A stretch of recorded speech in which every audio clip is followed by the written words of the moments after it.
ये मैसेज बार बार आना नॉर्मल नहीं लग रहा। मुझे समझ नहीं आ रहा कौन है जो मुझे इस तरह टारगेट कर रहा है, लेकिन अंदर से अजीब सी टेंशन बढ़ रही है। तुम्हें ये सब इग्नोर नहीं करना चाहिए इब्राहिम। जो भी हो रहा है वो सिर्फ तुमसे रिलेटेड नहीं लगता। कुछ बहुत बड़ा हिडन सिस्टम तुम्हें देख रहा है। इब्राहिम, मैं जानती हूँ ये सब तुम्हारे लिए शॉकिंग है, लेकिन तुम्हें यहाँ आना ही था क्योंकि जिस चीज को तुम ढूंढ रहे हो वो तुमसे ज्यादा तुम्हें ढूंढ रही है। ब्रो सीरियसली मुझे लग रहा है हम किसी रॉन्ग हॉरर मूवी के सेट पे आ गए हैं। ये जगह नॉर्मल नहीं है और मुझे यहाँ से जल्दी निकलना है। ये सिर्फ अबैंडन्ड स्टेशन नहीं है, इसका रिकॉर्ड ही किसी सिस्टम से इरेज कर दिया गया है और जो इरेज करता है वो छुपाना जानता है।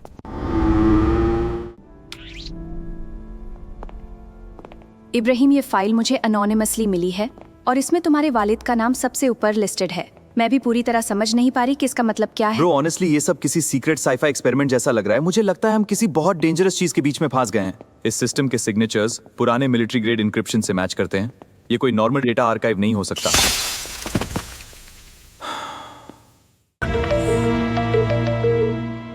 इब्राहिम भाई, बेटा तुम ठीक हो?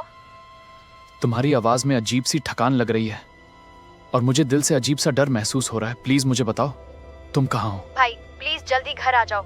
अम्मी पूरी रात से परेशान है और तुमने अपना फोन भी प्रॉपर्ली पिक नहीं किया। ब्रो ये टाइमिंग बिल्कुल गलत है। हम यहाँ किसी सीरियस चीज के बीच में हैं और घर का ड्रामा भी स्टार्ट हो गया। इब्राहिम भाई, ये डोर नॉर्मल एक्सेस से ओपन नहीं होता। इसमें जेनेटिक सिग्नेचर लॉक है और मुझे लगता है ये सिस्टम तुम्हारे वालिद के डीएनए से डायरेक्टली लिंक्ड है। ब्रो ऑनेस्टली मुझे लग रहा है हम किसी साइफाई लैब के फाइनल बॉस रूम में आ गए हैं। ये सब ज्यादा ही रियल हो रहा है मेरे लिए। इस सिस्टम में मल्टी लेयर्ड बायोमेट्रिक इंक्रिप्शन है और इसका प्राइमरी की ह्यूमन जेनेटिक मेमोरी से मैच होता है।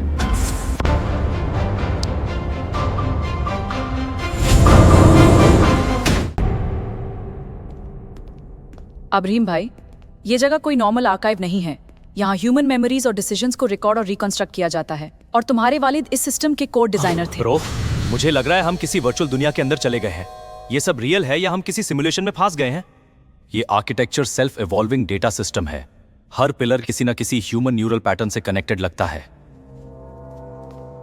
इब्राहिम भाई, ये मेमोरी स्टेबल नहीं है। ये सिस्टम तुम्हारी पुरानी न्यूरल रिकॉर्डिंग्स को रिकंस्ट्रक्ट कर रहा है और ये सब नेचुरली एक्सेसिबल नहीं होना चाहिए था। ब्रो ये तुम हो? मतलब बचपन में? मुझे समझ नहीं आ रहा ये कैसे पॉसिबल है। ये सब बहुत ज्यादा वियर्ड हो रहा है। सिस्टम न्यूरल रिकंस्ट्रक्शन मोड में चला गया। इसका मतलब है कि पुरानी मेमोरीज लाइव डेटा के थ्रू रिप्ले हो रही हैं। बेटा एक दिन तुम समझ जाओगे कि मैंने सब कुछ क्यों छुपाया। ये सिस्टम सिर्फ टेक्नोलॉजी नहीं, ये रिस्पॉन्सिबिलिटी है। इब्राहिम भाई, सिस्टम तुम्हें रिकॉग्नाइज कर रहा है। ये नॉर्मल एक्सेस रिएक्शन नहीं है। इसका मतलब है तुम इस सिस्टम के अंदर पहले से एग्जिस्ट करते तो हो। ये क्या हो रहा है? सिस्टम तुम्हें यूजर बोल रहा है। मतलब हम यहाँ गेस्ट नहीं, तुम इसका पार्ट हो। इसका मतलब है कि इब्राहिम का न्यूरल इम्प्रिंट ऑलरेडी सिस्टम में रजिस्टर्ड है और हम किसी एक्सटर्नली एक्टिवेटेड जोन में हैं।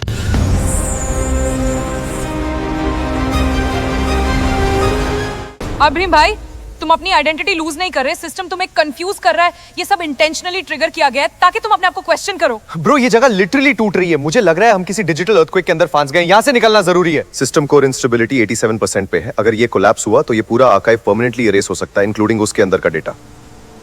I don't even know if what I remember is real. यह सब कुछ सिर्फ सिस्टम का बनाया हुआ इल्यूजन है। इब्राहिम भाई, सीधा कॉरिडोर फॉलो करो। सिस्टम पूरी तरह कोलैप्स हो रहा है। अगर हम यहाँ रुक गए तो ये सब हमको भी कंज्यूम कर लेगा। ब्रो मैं लिटरली अपनी लाइफ में इतना डेंजरस पार्कोर नहीं किया। ये जगह हर सेकंड टूट रही है। लेफ्ट टनल अनस्टेबल है। राइट साइड से एनर्जी ब्रिज पास करो, वो कंपैरेटिवली स्टेबल है। इब्राहिम भाई, हम निकल आए हैं, लेकिन जो कुछ अंदर हुआ है वो अब हमें कभी छोड़ने वाला नहीं। ये सिर्फ स्टार्ट था। ब्रो ऑनेस्टली मुझे लग रहा है मैं किसी नाइटमेयर मिशन से वापस आया हूँ। मुझे कुछ देर के लिए बस साइलेंस चाहिए। सिस्टम कोलैप्स कंप्लीट हो चुका है, लेकिन इसका रेजिडुअल डेटा अभी भी एक्टिव हो सकता है। हमें कॉशियस रहना होगा। इब्राहिम भाई, अब तुम्हें डिसाइड करना है कि तुम इस ट्रूथ से डर कर भागोगे या इसे समझकर अपनी डायरेक्शन बनाओ। ब्रो ऑनेस्टली नेक्स्ट टाइम मुझे बिना वार्निंग के किसी सीक्रेट सिस्टम में मत ले जाना। सिस्टम कोलैप्स हो गया है, लेकिन इसका इन्फ्लुएंस अभी भी लॉजिकली ट्रेस किया जा सकता है। इब्राहिम भाई, बेटा तुम वापस आ गए हो। मुझे लगा था मैं तुम्हें दोबारा ठीक से देख भी नहीं पाऊंगी। तुम्हारी खामोशी ने मुझे बहुत डरा दिया था। भाई तुमने फोन भी नहीं उठाया। अम्मी रात भर जगती रही। तुम हमेशा ऐसे गायब क्यों हो जाते हो? मैं ठीक हूँ, बस कुछ चीजें समझने में वक्त लग रहा है। मैं सब कुछ एक्सप्लेन नहीं कर सकता अभी। इब्राहिम भाई, बेटा तुम वापस तो आ गए हो, लेकिन तुम्हारी आंखों में अभी कोई भारी सा बोझ है। अगर तुम शेयर करना चाहो तो मैं हमेशा यहाँ हूँ तुम्हारे लिए। भाई तुम पहले जैसे नहीं लग रहे। मुझे समझ नहीं आ रहा कि वहाँ क्या हुआ, लेकिन तुम अंदर से बहुत दूर चले गए हो। मैं अभी भी समझने की कोशिश कर रहा हूं। जो कुछ भी हुआ है वो सिर्फ एक जगह का नहीं, मेरी जिंदगी का हिस्सा बन चुका है